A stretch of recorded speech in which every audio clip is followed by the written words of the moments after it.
Sebelum ceritanya dimulai, silakan tulis di kolom komentar dari daerah mana saja teman-teman yang menonton cerita ini. Jangan lupa like dan subscribe agar channel ini bisa semakin berkembang dan bisa mempersembahkan cerita yang lebih menarik lagi. Aroma nasi goreng spesial buatan Mita menguar ke seluruh penjuru rumah, sebuah wewangian yang selama bertahun-tahun menjadi penanda pagi yang bahagia. Di meja makan, Reza, putra sematawayang mereka yang baru berusia 5 tahun, tengah asyik menggambar dengan krayon warna-warninya. Ia menggambar 3 sosok, satu besar, satu sedang, dan satu kecil. Semuanya tersenyum di bawah matahari yang juga tersenyum. Itu adalah keluarganya. Mita tersenyum tipis melihatnya. Baginya, rumah kecil yang mereka cicil dengan susah payah ini adalah surga, dan Dion serta Reza adalah seluruh isinya. Pagi itu, seperti ribuan pagi sebelumnya, terasa sempurna. Dion keluar dari kamar, sudah rapi dengan kemeja kerjanya, dan langsung menghampiri meja makan. Ia mengecup kening Mita sekilas, sebuah ritual yang tak pernah terlewat. "Wangi sekali, sayang. Nasi goreng buatanmu memang juara," pujinya, lalu mengacak-acak rambut Reza dengan gemas. "Jagoan ayah gambar apa?" tanyanya. Reza dengan bangga menunjukkan gambarnya. "Ini ayah, ini ibu, ini Reza." Kita semua senyum. Mita meletakkan sepiring nasi goreng di hadapan Dion. Hatinya menghangat. Inilah kehidupan yang selalu ia impikan. Kehidupan sederhana namun penuh cinta. Ia ingat betul bagaimana ia dan Dion merintis semuanya dari nol. Mereka menikah muda, tinggal di kontrakan sempit, dan bekerja keras menabung demi masa depan. Dion adalah seorang pekerja ulet, dan Mita adalah pendukung setianya. Setiap rupiah yang mereka dapatkan, mereka kelola bersama. Mita tidak pernah menuntut kemewahan, ia hanya ingin keutuhan. Ketika Dion akhirnya mendapatkan promosi jabatan di perusahaannya dan gaji mereka lebih dari cukup, Mita memilih untuk fokus menjadi ibu rumah tangga, mendedikasikan seluruh waktunya untuk merawat Dion dan membesarkan Reza. Baginya, melihat suami dan anaknya terurus dengan baik adalah kebahagiaan tertinggi. Ia adalah pondasi yang kokoh bagi rumah tangga mereka, memastikan segala sesuatunya berjalan lancar agar Dion bisa fokus bekerja tanpa beban. Surga kecilnya terasa begitu nyata dan kokoh, tak terpikir olehnya bahwa fondasi itu bisa retak. Namun, dalam beberapa bulan terakhir, retakan itu mulai muncul. Awalnya hanya retakan halus yang nyaris tak terlihat. Dion mulai sering pulang malam. Alasannya selalu sama, lembur, banyak pekerjaan di kantor. Mita, sebagai istri yang suportif, selalu percaya. Ia akan tetap menunggu suaminya pulang, menghangatkan kembali makan malam yang sudah mendingin, dan menyambutnya dengan senyuman meski matanya sudah mengantuk. Tapi frekuensi, lembur, itu semakin menjadi-jadi. Dari seminggu sekali, menjadi 3 kali, lalu hampir setiap hari. Senyum Mita mulai terasa berat, dan makanan yang ia hangatkan berkali-kali terasa hambar di lidahnya sendiri. Ruang tunggu di malam hari terasa semakin dingin dan sepi. Ia mulai merasakan ada yang aneh, sebuah intuisi yang berbisik lirih di dalam hatinya, namun selalu ia tepis dengan logika. Dion sedang berjuang untuk kita, begitu ia meyakinkan dirinya sendiri. Hingga suatu malam, retakan itu berubah menjadi celah yang menganga. Dion pulang larut seperti biasa, ia langsung mandi dan tertidur pulas karena kelelahan. Mita yang hendak membereskan tas kerja suaminya, melihat ponsel Dion tergeletak di atas nakas. Biasanya ia tak pernah peduli, namun malam itu sebuah getaran singkat membuat matanya tertuju pada layar yang menyala. Sebuah pesan masuk. Bukan dari rekan kerja atau grup kantor. Nama pengirimnya, Ayu. Di sebelah nama itu tersemat emoji hati berwarna merah. Jantung Mita serasa berhenti berdetak. Tangannya gemetar hebat. Pesan singkat di layar notifikasi itu berbunyi, "Makasih ya, sayang, buat malam ini. Kamu memang paling bisa bikin aku nyaman." Dunia Mita seakan runtuh dalam sepersekian detik. Udara di sekitarnya terasa menipis, membuatnya sulit bernapas. Siapa Ayu? Mengapa ada emoji hati? Malam ini? Bukankah Dion bilang ia rapat penting dengan klien? Ribuan pertanyaan menyerbu benaknya, menciptakan badai kebingungan dan sakit hati yang luar biasa. Ia ingin sekali meraih ponsel itu, membukanya, dan mencari tahu segalanya. Tapi tangannya kaku. Ia takut. Ia takut pada kebenaran yang mungkin akan menghancurkan surga kecilnya hingga berkeping-keping. Ia takut jika semua yang ia bangun dengan cinta dan kesetiaan selama ini hanyalah sebuah kebohongan besar. Malam itu, Mita tidak bisa tidur. Ia hanya memandangi punggung suaminya yang tertidur lelap, pria yang sama yang ia cintai sepenuh hati, kini terasa seperti orang asing yang menyimpan rahasia kelam. Sejak malam itu, semuanya berubah. Mita tidak lagi bisa bersikap seperti biasa. Ia menjadi lebih pendiam. Setiap kali Dion menyebut kata lembur, hatinya terasa seperti teriris sembilu. Ia mencoba mencari waktu yang tepat untuk bertanya, untuk bicara baik-baik. Tapi setiap kali ia mencoba, Dion selalu menghindar atau justru menjadi defensif. "Kamu kenapa sih sekarang? Curigaan terus? Aku ini kerja keras buat kamu dan Reza." Bentaknya suatu kali ketika Mita bertanya mengapa ponselnya kini selalu ia bawa bahkan ke kamar mandi. Bentakan itu adalah sebuah tamparan tak terlihat yang membuat Mita semakin terluka. Dion yang dulu lembut dan sabar kini menjadi mudah marah, terutama jika Mita menyinggung soal kesibukannya. Ia tak lagi memuji masakan Mita. Kecupan di kening terasa seperti formalitas yang dingin. Bahkan Reza yang masih polos pun bisa merasakannya. "Ibu, kenapa ayah sekarang jarang main sama Reza?" tanya putranya suatu sore, dengan tatapan yang membuat hati Mita semakin hancur. Ia hanya bisa memeluk Reza erat, menahan air mata, dan berbisik, "Ayah sibuk kerja, sayang." Dalam hatinya ia menjerit. Sibuk bekerja? Atau sibuk dengan surga barunya? Retakan itu kini telah menjadi jurang pemisah yang dalam di antara mereka, dan Mita berdiri di satu sisi, menatap kosong ke seberang, merasa surga yang ia bangun dengan susah payah kini sedang dilalap api pengkhianatan secara perlahan.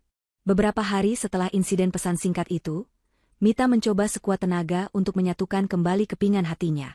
Demi Reza. Ia tidak ingin putranya tumbuh dalam suasana rumah yang dingin dan penuh kecurigaan. Ia memutuskan untuk sementara waktu mengubur rasa sakitnya, mencoba percaya bahwa mungkin ada kesalahpahaman. Mungkin Ayu hanyalah rekan kerja yang terlalu akrab. Mungkin Dion benar-benar lelah. Mungkin ini hanya fase buruk yang akan segera berlalu. Siang itu, ia sedang membuat adonan kue bolu coklat kesukaan Reza. Aroma mentega dan coklat yang meleleh sedikit menenangkan jiwanya yang kalut. Reza duduk di dekatnya, dengan gembira menunggu adonan selesai agar bisa menjilati sisa coklat di mangkuk. Untuk sesaat, suasana terasa normal. Tawa kecil Reza menjadi musik yang menenangkan bagi Mita. Namun, kedamaian rapuh itu hancur seketika saat bel rumah berbunyi. Mita mengelap tangannya yang berlumuran adonan ke celemek, lalu berjalan untuk membuka pintu. Ia mengira itu adalah kurir paket yang biasa mengantar pesanan online-nya. Tapi yang berdiri di ambang pintu bukanlah seorang kurir berseragam. Di hadapannya berdiri seorang wanita yang belum pernah ia lihat sebelumnya. Wanita itu berpakaian cukup mencolok, dengan gaun ketat berwarna merah terang yang membalut tubuhnya, riasan wajah yang tebal, dan rambut dicat pirang yang berkilauan di bawah terik matahari. Sebuah tas bermerek mahal tersampir di lengannya. Penampilannya sangat kontras dengan Mita yang hanya mengenakan daster rumahan sederhana dengan celemek yang sedikit kotor. Wanita itu menatap Mita dari ujung rambut hingga ujung kaki dengan sorot mata merendahkan, seulas senyum sinis terukir di bibirnya yang dipoles lipstik merah menyala. "Permisi, cari siapa ya, Mbak?" tanya Mita dengan sopan, meskipun ia merasakan firasat buruk yang menusuk dadanya. Wanita itu tidak langsung menjawab. Ia justru melongokkan kepalanya, melihat ke dalam rumah Mita. "Oh, jadi ini ya, istananya? Sederhana sekali ya," ucapnya dengan nada mengejek yang tak disembunyikan. Ia lalu melangkah masuk tanpa diundang, membuat Mita terkejut dan mundur selangkah. "Aku Ayu," katanya, memperkenalkan diri dengan angkuh. Nama itu, Ayu. Jantung Mita serasa diremas kuat. Jadi, ini dia orangnya. Wanita di balik pesan singkat itu. Darah Mita seketika mendidih, namun ia mencoba menahan diri. "Ada urusan apa Anda datang ke sini?" tanya Mita, suaranya bergetar menahan amarah. Ayu tertawa kecil, tawa yang terdengar seperti desisan ular. Ia duduk di sofa ruang tamu seolah-olah itu adalah rumahnya sendiri. Ia mengelus perutnya yang tampak sedikit membuncit, sebuah gestur yang penuh makna. "Aku kesini untuk bicara baik-baik, sebagai sesama wanita," mulainya, namun tatapan matanya sama sekali tidak menunjukkan niat baik. "Aku cuma mau bilang, lebih baik kamu mundur secara teratur. Kasihan, kan, kalau harus diusir." "Apa maksudmu?" sergah Mita, emosinya mulai tak terbendung. Ayu menatapnya dengan tajam. "Jangan pura-pura bodoh. Aku sedang mengandung anak Mas Dion," katanya dengan penekanan di setiap kata. Kalimat itu bagai petir yang menyambar Mita di siang bolong. Kakinya lemas, ia hampir terjatuh jika tidak berpegangan pada dinding. Napasnya tercekat di tenggorokan. Jadi, intuisinya benar. Pengkhianatan Dion bukan hanya sekadar pesan mesra, tapi sudah sejauh ini. Melihat Mita yang pucat pasi, Ayu justru semakin menikmati permainannya. Ia melanjutkan dengan kalimat-kalimat yang lebih berbisa. "Kamu tahu kenapa Mas Dion bisa sampai berpaling ke aku? Karena dia tidak bahagia sama kamu. Kamu itu membosankan, tidak bisa merawat diri. Lihat saja penampilanmu sekarang, katanya sambil menunjuk Mita dengan dagunya. Air mata mulai menggenang di pelupuk mata Mita, namun ia menahannya sekuat tenaga. Ia tidak akan memberikan kepuasan pada wanita ini dengan melihatnya menangis. Keluar dari rumah saya. Sekarang, desis Mita, suaranya serak. Tapi Ayu belum selesai. Ia menyimpan racun yang paling mematikan untuk serangan terakhirnya. Ia berdiri dan mendekati Mita, berbisik dengan suara licik. Mas Dion cerita semuanya ke aku. Dia bilang, dia sudah lama curiga kalau kamu itu yang main serong di belakangnya. Dia cari pelarian ke aku karena merasa dikhianati olehmu. Mita terperangah. Tuduhan itu begitu absurd, begitu keji. Bagaimana bisa Dion, pria yang ia layani dengan seluruh hidupnya, berpikir sekotor itu? Dan kemudian, Ayu melepaskan panah beracunnya yang terakhir, tepat mengarah ke jantung Mita. Bahkan, lanjut Ayu dengan senyum kemenangan, Mas Dion ragu, apa Reza itu benar-benar darah dagingnya atau bukan. Cukup. Batas kesabaran Mita sudah habis. Hinaan terhadap dirinya masih bisa ia coba telan. Tapi keraguan terhadap putranya adalah sesuatu yang tidak bisa ia ampuni. Amarah yang sedari tadi ia pendam meledak hebat. Kurang ajar, teriak Mita. Ia sudah tidak peduli lagi dengan sopan santun. Ia mendorong tubuh Ayu dengan sekuat tenaga. Beraninya kau bicara seperti itu tentang anakku. Kau wanita iblis. Keluar dari rumahku. Ayu yang tidak menyangka akan mendapat perlawanan fisik, sedikit terhuyung. Ia lalu berakting kaget dan takut. Aduh, kamu mau mencelakai aku dan bayiku? Pekiknya dramatis. Mereka saling berteriak. Ruang tamu yang tadinya damai kini menjadi arena pertempuran dua wanita yang memperebutkan satu pria. Tepat di puncak kekacauan itu, suara deru mobil Dion terdengar di halaman, diikuti dengan pintu depan yang terbuka. Dion pulang lebih awal hari itu. Ia terpaku di ambang pintu, melihat pemandangan di hadapannya, Mita yang tampak murka dengan mata memerah, dan Ayu yang memasang wajah korban, menangis sesenggukan. Ada apa ini? Tanya Dion dengan suara keras. Hati Mita sempat berharap Dion akan membelanya, akan mengusir wanita perusak ini. Namun harapannya musnah seketika. Tanpa bertanya lebih lanjut, Dion langsung menghampiri Ayu, merengkuhnya, dan menenangkannya. Kamu tidak apa-apa, sayang? Tanyanya pada Ayu dengan lembut. Lalu, ia menoleh ke arah Mita dengan tatapan penuh amarah. Mita, apa yang kamu lakukan? Kenapa kamu kasar sama Ayu? Pertanyaan itu adalah paku terakhir yang menancap di peti mati pernikahan mereka. Di depan matanya sendiri, suaminya, ayah dari anaknya, sedang melindungi wanita simpanannya dan menyalahkannya. Ayu, dari balik bahu Dion, menatap Mita dengan senyum kemenangan yang samar. Mita berdiri mematung, seluruh kekuatannya seakan terkuras habis. Ia menatap kosong pada dua orang di hadapannya. Surga kecilnya tidak lagi retak, tapi sudah hancur lebur, rata dengan tanah, dan ia terkubur hidup-hidup di bawah reruntuhannya. Kekacauan di ruang tamu itu membeku dalam satu momen yang mengerikan. Dion berdiri laksana hakim, merengkuh Ayu yang terisak-isak palsu di dalam pelukannya, sementara Mita berdiri sendirian, menjadi terdakwa tanpa pengacara. Udara terasa berat, syarat dengan pengkhianatan. Reza, yang mendengar keributan itu dari kamarnya, muncul di ambang pintu dengan wajah pias ketakutan, memeluk boneka dinosaurusnya dengan erat. Pemandangan itu menyayat hati Mita, memberinya kekuatan untuk tidak runtuh. Masuk ke kamar, sayang, kata Mita pada Reza, suaranya bergetar namun tegas. Reza menatap ayahnya, lalu ibunya, dan dengan langkah ragu, ia kembali ke kamarnya, menutup pintu pelan. Setelah Reza pergi, Dion akhirnya angkat bicara, matanya menyorot Mita dengan kilat amarah yang belum pernah Mita lihat sebelumnya. Jelaskan ini, Mita, apa-apaan ini semua? Sebelum Mita bisa membuka mulut, Ayu yang berada dalam dekapan Dion, sengaja mempererat tangisnya. Dia dorong aku, Mas. Dia marah waktu aku bilang aku hamil anakmu. Dia bilang aku pembohong. Dia benci sama anak kita, bisik Ayu dengan suara yang dirancang untuk terdengar lemah dan penuh penderitaan.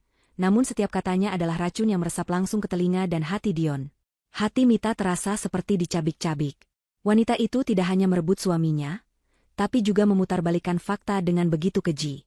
Itu tidak benar, Dion. Dia yang datang ke sini dan menghinaku, dia bahkan. Cukup, potong Dion. Ia melepaskan pelukannya dari Ayu dengan lembut, menyuruhnya duduk di sofa. Kamu tenang dulu di sini, katanya pada Ayu, sebelum kembali menghadap Mita dengan wajah mengeras. Kita bicara di dalam. Dion berjalan mendahului Mita ke kamar tidur mereka, tempat yang dulu menjadi saksi bisu cinta mereka, kini akan menjadi ruang interogasi. Mita mengikutinya dengan langkah berat. Begitu pintu tertutup, Dion langsung memberondongnya dengan tuduhan. Semua kata-kata berbisa yang diucapkan Ayu tadi, kini keluar dari mulut suaminya sendiri. Jadi benar kau mengusirnya? Kau menyakitinya saat dia sedang hamil? Tanya Dion, nadanya dingin dan menusuk. Dion, dengarkan aku dulu. Mita memohon, mencoba meraih lengan suaminya, namun Dion menepisnya dengan kasar. Wanita itu datang ke sini, menuduhku yang bukan-bukan. Dia bilang aku yang tidak setia, dia meragukan Reza. Jangan bawa-bawa nama Reza dalam sandiwaramu, bentak Dion. Ayu sudah cerita semuanya. Dia bilang kau sering pergi diam-diam saat aku kerja. Dia bilang kau punya laki-laki lain. Itu sebabnya kau panik saat dia datang membawa kebenaran. Kan? Jawab, Mita. Jawab. Mita terhuyung mundur, bukan karena dorongan fisik, tapi karena hantaman tuduhan yang begitu menyakitkan. Kepalanya menggeleng pelan, tak percaya dengan apa yang didengarnya. Pria di hadapannya ini bukan lagi Dion yang ia kenal. Ini adalah monster yang telah dirasuki oleh hasutan iblis. Air matanya yang sedari tadi ia tahan, akhirnya luruh juga. Bagaimana bisa kau percaya padanya? Bagaimana bisa kau berpikir sekotor itu tentangku? Dion? Aku istrimu. Aku ibu dari anakmu, isak Mita. Justru itu yang aku ragukan sekarang. Balas Dion, suaranya merendah namun penuh penekanan mematikan. Aku ragu Reza itu anakku. Dunia Mita berhenti berputar. Kalimat itu, kalimat yang sama persis seperti yang diucapkan Ayu beberapa saat lalu, kini diucapkan oleh bibir suaminya sendiri. Rasa sakitnya melebihi apapun yang pernah ia rasakan. Ini bukan lagi sekadar pengkhianatan, ini adalah penghancuran total atas harga dirinya sebagai seorang wanita, sebagai seorang ibu. Tangisnya berhenti seketika, digantikan oleh kekosongan yang dingin. Ia menatap Dion, menatap mata pria yang pernah memujanya, dan kini hanya melihat kebencian dan keraguan di sana. Melihat Mita yang terdiam, Dion merasa di atas angin. Ia merasa semua kecurigaannya terbukti. Kenapa? Kaget aku tahu, cibirnya. Ia kemudian mengucapkan kalimat yang menjadi puncak dari semua tuduhan keji itu. Kita harus tes DNA. Hanya itu satu-satunya cara untuk membuktikan semuanya. Kalau kamu memang tidak bersalah, kamu tidak akan takut, kan? Tes DNA. 3 kata itu terdengar seperti vonis mati bagi pernikahan mereka. Mita menatap nanar pada sebuah foto di dinding, foto pernikahan mereka. Di sana, mereka berdua tersenyum bahagia, penuh harapan. Lalu pandangannya beralih ke foto lain. Foto Dion yang sedang menggendong Reza saat bayi, mencium pipi gembilnya dengan penuh kasih sayang. Hatinya menjerit. Bagaimana bisa pria dalam foto itu berubah menjadi monster di hadapannya sekarang? Rasa sakit di hatinya perlahan bermetamorfosis menjadi sesuatu yang lain. Bukan lagi kesedihan, melainkan sebuah kemarahan dingin dan kekecewaan yang mendalam. Ia tidak akan memohon lagi. Ia tidak akan menangis lagi di hadapan pria ini. Harga dirinya sudah diinjak-injak sampai ke dasar. Kini, yang tersisa hanyalah pembuktian. Bukan untuk Dion, tapi untuk dirinya sendiri, dan yang terpenting, untuk kehormatan putranya, Reza. Mita menegakkan punggungnya. Ia menyeka sisa air mata di pipinya dengan kasar. Ia menatap lurus ke mata Dion, tatapannya kini kosong dari cinta, hanya ada sorot mata yang tajam dan dingin. Baik, ucap Mita. Suaranya datar namun mantap. Lakukan tes itu. Lakukan apa yang harus kau lakukan. Biar kau lihat sendiri betapa hinanya pikiranmu, dan betapa bodohnya dirimu, karena telah mempercayai ular berbisa itu. Jawaban Mita yang tak terduga membuat Dion sedikit terkejut. Namun ia segera menepisnya, menganggap itu hanya gertakan. Malam itu, ia menelepon Ayu, memberitahukan bahwa Mita telah setuju untuk melakukan tes DNA. Di seberang telepon, Ayu berpura-pura terkejut dan bersimpati. Ya ampun, Mas. Kasihan Mita. Aku jadi merasa bersalah, ucapnya dengan nada penuh sandiwara. Tapi begitu telepon ditutup, senyum kemenangan yang licik langsung tersungging di bibirnya. Rencananya berjalan mulus. Ia segera menghubungi seorang kenalan lama yang bekerja sebagai staf administrasi di sebuah laboratorium klinik. Percakapan mereka singkat, padat, dan transaksional. Sejumlah besar uang akan ditransfer, dan sebagai imbalannya, sebuah dokumen hasil tes DNA palsu akan dibuat, siap untuk menghancurkan sebuah keluarga. Hari pengambilan sampel tiba. Suasana di dalam mobil terasa beku. Dion menyetir dalam diam, wajahnya kaku. Mita duduk di sebelahnya, memandang lurus ke depan, tak sedikit pun menoleh pada suaminya. Di kursi belakang, Reza duduk sambil membolak-balik buku ceritanya. Ia hanya tahu akan diperiksa dokter, dan tidak mengerti beban berat yang sedang dipikul ibunya. Mita menggenggam tangan mungil putranya dengan erat. Selama proses pengambilan sampel usap pipi, Mita berusaha tersenyum pada Reza, menenangkannya, sementara hatinya sendiri terasa seperti disayat sembilu. Prosedur itu hanya berlangsung beberapa menit. Namun bagi Mita, rasanya seperti sebuah upacara formal untuk meresmikan kematian kepercayaan dalam rumah tangganya. Saat mereka berjalan keluar dari klinik, tak ada sepatah kata pun yang terucap. Mereka hanya berjalan dalam diam, menuju mobil, menuju hari penghakiman yang telah dirancang oleh kelicikan dan kebodohan. Hari-hari setelah pengambilan sampel adalah hari-hari terpanjang dalam hidup Mita. Rumah yang dulu hangat kini terasa seperti kuburan. Tak ada lagi tawa, tak ada lagi obrolan di meja makan. Dion dan Mita hidup seperti dua orang asing yang terjebak di bawah satu atap. Dion memilih tidur di sofa ruang tamu, menciptakan jarak fisik yang semakin mempertegas jurang emosional di antara mereka. Setiap kali mereka berpapasan, yang ada hanyalah keheningan yang canggung dan tatapan dingin dari Dion. Mita mengabaikannya. Seluruh energi dan perhatiannya kini tercurah untuk Reza. Ia berusaha menciptakan gelembung kebahagiaan kecil untuk putranya. Mereka akan membaca buku cerita lebih lama, menggambar bersama, atau membuat kue, seolah-olah dunia di luar kamar Reza masih normal dan baik-baik saja. Namun di dalam hatinya, Mita adalah bangkai kapal yang sedang diterjang badai. Setiap malam, setelah memastikan Reza tertidur, ia akan duduk sendirian dalam gelap, dihantui kecemasan. Sebagian kecil dari dirinya masih menyimpan harapan naif. Berharap hasil tes itu akan menjadi tamparan keras yang menyadarkan Dion, membuatnya melihat kebenaran dan kembali memohon maaf. Namun, sebagian besar dirinya tahu, racun Ayu sudah menjalar terlalu dalam. Ia hanya bisa pasrah, mempersiapkan diri untuk skenario terburuk. Sore itu, seminggu setelah kunjungan ke klinik, Dion pulang lebih awal dari biasanya. Ia tidak mengucapkan salam. Ia hanya berjalan masuk dan melempar sebuah amplop coklat besar ke atas meja makan. Suara amplop yang membentur permukaan kayu meja terdengar begitu keras di tengah keheningan rumah. Mita, yang sedang membantu Reza mengerjakan PR menggambarnya, langsung menoleh. Jantungnya berdebar kencang. Inilah saatnya. Mita menelan ludah, tangannya terasa dingin. Ia hendak berdiri dan meraih amplop itu, namun Dion bergerak lebih cepat, tatapannya tajam. "Biar aku yang buka," kata Dion, suaranya berat dan tanpa emosi. Tangannya merobek segel amplop dengan kasar. Ia mengeluarkan selembar kertas dan matanya bergerak cepat membaca isinya. Mita memperhatikan setiap perubahan di wajah suaminya. Awalnya dingin, lalu berubah menjadi kebingungan, kemudian matanya membelalak tak percaya, dan akhirnya, wajah itu mengeras menjadi topeng kemurkaan yang mengerikan. Wajahnya memerah padam, urat-urat di lehernya menonjol. Tanpa sepatah kata pun, Dion membanting kertas itu ke meja di depan Mita. Dengan tangan gemetar, Mita mengambil kertas itu. Matanya terpaku pada deretan kalimat teknis yang tidak ia mengerti, hingga ia menemukan satu kalimat di bagian kesimpulan, yang dicetak tebal. Probabilitas sebagai ayah biologis, 0%. Napas Mita tercekat. Dunianya berputar. Telinganya berdenging. Tidak mungkin. Bisiknya lirih. Ia tahu ini bohong. Ia tahu dengan seluruh jiwa dan raganya bahwa ini adalah sebuah kebohongan besar. Reza adalah darah daging Dion, buah dari cinta mereka. Ini bohong, Dion. Ini pasti salah. Wanita itu, Ayu pasti sudah melakukan sesuatu. Mita mencoba menjelaskan, suaranya bergetar hebat, matanya menatap Dion memohon pengertian. Tapi Dion sudah tidak bisa lagi mendengar. Baginya, kertas di tangan Mita adalah kebenaran absolut.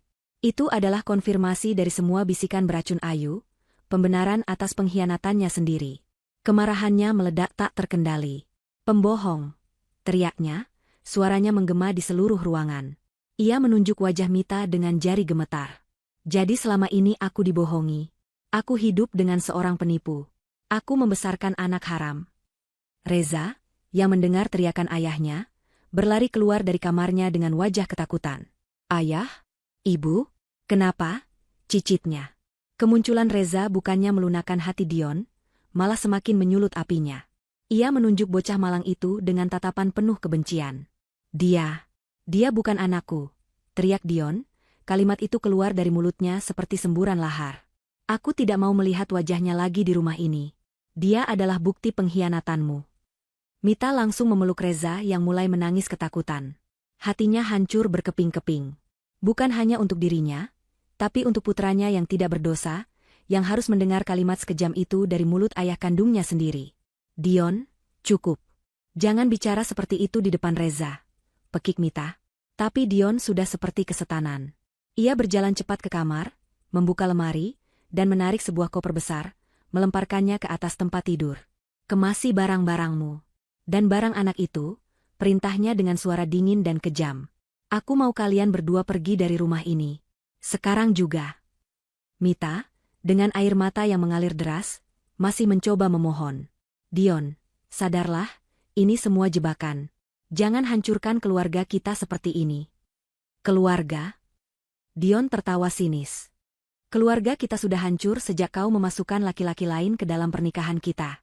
Sekarang pergi, atau aku akan menyeret kalian keluar. Ia mulai menarik baju-baju Mita dari dalam lemari, dan melemparkannya ke lantai dengan kasar. Saat itulah Mita sadar. Semuanya sudah berakhir. Tidak ada lagi yang bisa diselamatkan. Pria yang ia cintai telah mati, digantikan oleh monster penuh kebencian ini. Dengan hati yang mati rasa, ia berhenti memohon. Ia menggendong Reza yang masih terisak, membawanya ke kamar, dan dengan tangan yang gemetar hebat, ia mulai memasukkan beberapa potong pakaian dan kebutuhan penting ke dalam koper. Ia hanya mengambil apa yang menjadi miliknya dan milik Reza, tidak menyentuh barang lain sedikitpun. 15 menit kemudian, Mita berdiri di ambang pintu, menyeret sebuah koper di tangan kanannya, dan menggenggam erat tangan kecil Reza di tangan kirinya. Ia menatap untuk terakhir kalinya pada rumah yang pernah menjadi surganya. Ia menatap Dion, yang berdiri mematung di tengah ruangan, punggungnya menghadap mereka. Pria itu sedang menelepon seseorang, dan Mita tahu persis siapa yang ia hubungi. Mita tidak mengucapkan selamat tinggal. Tak ada lagi yang perlu dikatakan. Dengan sisa-sisa harga diri yang ia miliki, ia membalikan badan dan melangkah keluar dari pintu itu, keluar ke dalam ketidakpastian malam. Pintu di belakangnya tertutup dengan suara debam yang keras, suara yang terdengar seperti palu hakim yang mengetuk vonis akhir bagi kehidupannya yang lama. Di bawah langit malam yang gelap, hanya diterangi lampu jalan yang remang-remang, Mita berjalan menjauh, membawa serta hatinya yang hancur dan seorang anak yang masa depannya baru saja direnggut oleh ayah kandungnya sendiri. Malam itu, dinginnya udara terasa menusuk hingga ke tulang, namun tidak sedingin kekosongan di hati Mita. Sambil menggenggam erat tangan kecil Reza, ia berjalan tanpa tujuan di bawah temaram lampu jalan. Suara debam pintu yang ditutup oleh Dion masih terngiang-ngiang di telinganya, menjadi titik akhir dari satu babak kehidupannya. Reza, yang sejak tadi terisak, akhirnya terlalu lelah untuk menangis. Ia hanya berjalan tertatih-tatih di samping ibunya, matanya sembab dan tatapannya kosong. Mita menatap putranya, dan hatinya terasa seperti diremukan. Ia tidak boleh lemah. Tidak sekarang. Ia harus mencari tempat berteduh untuk anaknya. Otaknya yang kalut berusaha keras berpikir. Orang tuanya sudah lama tiada. Saudara kandung pun ia tak punya. Teman-teman sosialitanya semasa menjadi istri Dion? Tidak mungkin. Ia terlalu malu untuk menunjukkan kehancurannya di hadapan mereka. Tiba-tiba, ia teringat satu nama, Rina. Sahabat masa kecilnya, teman sepermainannya di kampung dulu sebelum ia menikah dengan Dion dan pindah ke kota. Hubungan mereka memang merenggang karena kesibukan, tapi Rina adalah orang yang baik hati. Dengan sisa uang di dompetnya, Mita menghentikan sebuah taksi. Ia menyebutkan alamat Rina yang ia ingat ada di sebuah perkampungan padat di pinggir kota. Sepanjang perjalanan, hujan mulai turun, rintiknya yang deras seolah ikut menangisi nasib mereka. Reza akhirnya tertidur di pangkuan Mita. Napasnya teratur, sejenak lupa pada mimpi buruk yang baru saja ia alami. Mita membelai rambut putranya, air matanya kembali mengalir dalam diam, bercampur dengan bayangan lampu jalan yang kabur di kaca jendela taksi. Taksi berhenti di ujung sebuah gang sempit yang becek, tak bisa masuk lebih jauh. Mita membayar ongkos taksi, yang langsung menguras hampir separuh sisa uangnya. Sambil menggendong Reza yang tertidur dan menyeret koper dengan susah payah, ia menyusuri gang itu, mencari rumah Rina. Akhirnya, ia menemukannya. Sebuah rumah petak sederhana dengan dinding yang catnya sudah sedikit mengelupas. Dengan jantung berdebar karena campuran antara malu, putus asa, dan harapan, ia mengetuk pintu. Tak lama, pintu terbuka, dan sosok Rina muncul dengan wajah terkejut. Mita? Ya Tuhan, ini beneran kamu? Kenapa malam-malam begini, hujan-hujanan? Tanyanya beruntun. Melihat penampilan Mita yang kacau, koper di tangannya, dan Reza yang tertidur di gendongannya, Rina langsung mengerti. Tanpa banyak bertanya, ia menarik Mita masuk. "Ayo, masuk dulu. Jangan di luar." Malam itu, Rina memberikan satu-satunya kamar di rumahnya untuk Mita dan Reza, sementara ia tidur di ruang depan beralaskan tikar. Mita membaringkan Reza di atas kasur kapuk yang tipis. Kontrasnya begitu tajam dengan kasur empuk berukuran besar di rumahnya dulu.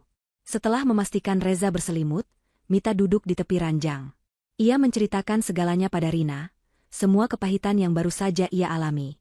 Rina, meskipun hidupnya juga pas-pasan, mendengarkan dengan penuh simpati, sesekali mengusap punggung Mita untuk memberinya kekuatan. Malam itu, Mita tidak bisa tidur. Bayangan wajah Dion yang penuh amarah, teriakan yang menyakitkan, dan senyum kemenangan Ayu terus berkelebat di benaknya. Ia menangis tanpa suara, menumpahkan semua rasa sakitnya dalam gelap, agar tidak membangunkan putranya. Keesokan paginya, kenyataan menghantam Mita dengan keras. Ia tidak bisa selamanya menumpang pada Rina. Ia harus mencari uang, mencari tempat tinggal sendiri. Ia harus memulai hidup baru dari titik nol. Setelah menitipkan Reza pada Rina, Mita mulai berkeliling mencari pekerjaan. Namun, kenyataan lebih kejam dari yang ia bayangkan. Ijazah SMA dan pengalaman bertahun-tahun sebagai ibu rumah tangga tidak bernilai di pasar kerja yang keras. Berulang kali ia ditolak. "Maaf, Bu, kami cari yang lebih muda." Atau, "Maaf, kami butuh yang punya pengalaman kerja kantoran," adalah kalimat-kalimat yang harus ia telan. Rasa malu dan putus asa sempat menghampirinya. Tapi setiap kali ia teringat wajah polos Reza, kekuatannya kembali terisi. Ia tidak boleh menyerah. Akhirnya, Mita memutuskan untuk tidak lagi mencari pekerjaan kantoran. Ia akan melakukan apa saja yang halal untuk mendapatkan uang. Ia mulai dengan menawarkan jasa mencuci dan menyetrika pakaian pada tetangga-tetangga di sekitar kontrakan Rina. Pagi-pagi buta, sebelum Reza bangun, ia sudah pergi ke sebuah warung makan kecil di ujung gang, membantu mencuci piring dan membersihkan meja dengan upah harian yang tak seberapa. Siang hari, ia akan menjemput dan mengantar tumpukan pakaian kotor. Tangannya yang dulu halus terawat kini menjadi kasar dan seringkali terluka karena sabun colek dan sikat cuci. Punggungnya terasa sakit setiap malam karena harus membungkuk berjam-jam saat mencuci dan berdiri lama saat menyetrika. Bau keringat dan deterjen murah kini menjadi parfumnya sehari-hari. Reza, meskipun masih kecil, mengerti perubahan drastis dalam hidup mereka. Ia menjadi anak yang lebih pendiam. Ia tidak lagi pernah merengek meminta mainan atau makanan mahal. Ia melihat ibunya pulang setiap sore dengan wajah lelah dan senyum yang dipaksakan. "Ibu, kapan kita pulang ke rumah kita?" tanyanya suatu hari, pertanyaan polos yang membuat hati Mita teriris. Dengan sisa tenaganya, Mita akan memeluk Reza dan berkata, "Sekarang, di mana ada ibu dan Reza, disitulah rumah kita, sayang. Kita sedang memulai petualangan baru." Reza kecil akan membantu ibunya dengan hal-hal kecil, seperti melipat pakaian yang sudah kering, atau merapikan tempat tidur mereka yang sempit. Bantuan kecil itu menjadi sumber kekuatan terbesar bagi Mita. Setelah beberapa bulan bekerja serabutan, Mita berhasil mengumpulkan cukup uang untuk menyewa sebuah kamar kos kecil berukuran 3x3 meter, dengan kamar mandi di luar yang harus dipakai bersama penghuni lain. Inilah istana baru mereka. Kecil, pengap, tapi milik mereka sendiri. Suatu malam, setelah seharian bekerja keras, Mita duduk di lantai, menghitung lembaran uang lecek hasil kerjanya hari itu. Jumlahnya hanya cukup untuk membeli makan besok dan menabung sedikit untuk bayar sewa bulan depan. Ia memandang Reza yang sudah tertidur pulas di atas kasur lantai tipis. Wajahnya damai. Gelombang keputusasaan sempat menyergap Mita. Sampai kapan hidup mereka akan seperti ini? Ia merasa gagal, merasa lelah. Namun, saat melihat wajah tidur putranya, sebuah api kembali menyala di dalam dadanya. Api amarah, kegigihan, dan cinta seorang ibu. Ia mengepalkan tangannya. Air matanya menetes. Namun kali ini bukan air mata kesedihan, melainkan air mata janji. Ibu bersumpah, "Nak," bisiknya dalam gelap. "Ibu tidak akan membiarkan hidupmu seperti ini selamanya. Ibu akan bangkit. Kita akan tunjukkan pada ayahmu dan dunia, bahwa mereka telah membuat kesalahan terbesar, karena telah membuang kita." Ibu janji. Janji itu menjadi mantra, menjadi bahan bakar yang akan menopang perjuangannya di tahun-tahun mendatang. 10 tahun berlalu dalam sekejap mata. Waktu mengalir deras, membawa serta keringat dan air mata Mita, mengubahnya menjadi wanita yang jauh lebih tegar dan tangguh. Mereka tidak lagi tinggal di kamar kos sempit.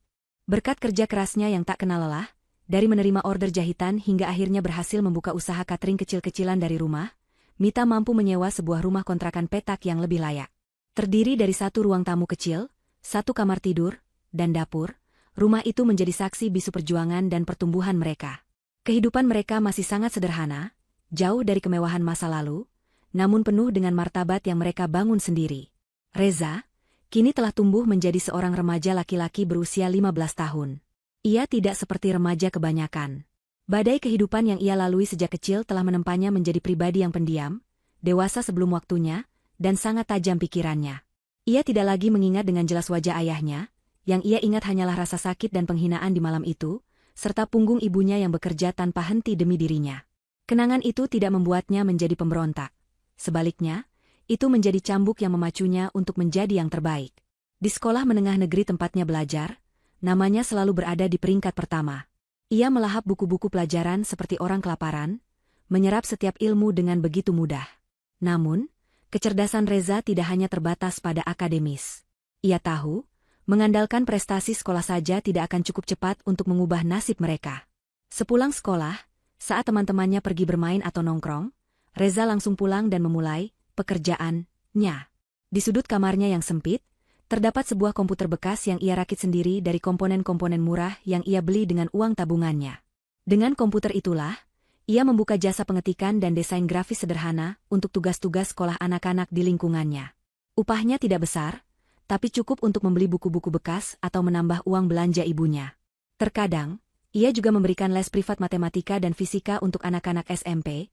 Kemampuannya menjelaskan rumus-rumus rumit dengan cara yang sederhana membuatnya cepat terkenal di kampungnya. Mita seringkali mengamatinya dalam diam dari ambang pintu kamar. Hatinya dipenuhi campuran antara rasa bangga yang meluap-luap dan rasa sakit yang samar. Ia bangga melihat putranya tumbuh menjadi pemuda yang begitu cerdas dan bertanggung jawab. Namun ia juga sakit, karena tahu bahwa beban di pundak Reza seharusnya tidak seberat itu di usianya. Seharusnya Reza bisa menikmati masa remajanya dengan lebih bebas. Reza, sudah dulu kerjanya. Ayo makan malam, ibu sudah siapkan semur jengkol kesukaanmu, panggil Mita suatu malam. Reza menoleh dari layar komputernya, tersenyum tipis. Sebentar, Bu. Tinggal sedikit lagi desain poster pesanan anak SMA sebelah. Hubungan mereka adalah hubungan tim yang solid. Mereka adalah dunia bagi satu sama lain. Di meja makan yang sederhana, mereka akan berbagi cerita. Reza akan menceritakan tentang pelajaran di sekolah, tentang guru yang galak, atau tentang teman yang lucu. Mita akan menceritakan pesanan catering yang ramai atau gosip terbaru dari ibu-ibu pengajian. Mereka tertawa bersama, saling menguatkan dalam diam. Topik tentang Dion hampir tidak pernah terungkit. Itu adalah luka lama yang mereka berdua putuskan untuk tidak disentuh. Namun keberadaannya selalu terasa, menjadi motivasi sunyi bagi perjuangan mereka. Reza tidak pernah bertanya, dan Mita tidak pernah memulai. Reza tahu ibunya sudah cukup menderita. Ia tidak ingin menambah bebannya dengan pertanyaan masa lalu. Ia hanya punya satu tujuan, membuat ibunya tersenyum bangga dan tidak perlu lagi bekerja hingga larut malam. Kesempatan emas itu akhirnya datang. Sekolahnya mengumumkan adanya Olimpiade Sains tingkat nasional yang pemenangnya akan mendapatkan beasiswa penuh, hingga lulus kuliah di universitas negeri terbaik di Indonesia. Tanpa ragu, Reza mendaftarkan diri. Siang dan malam ia belajar, membedah soal-soal tahun lalu, dan melakukan eksperimen sederhana di rumah.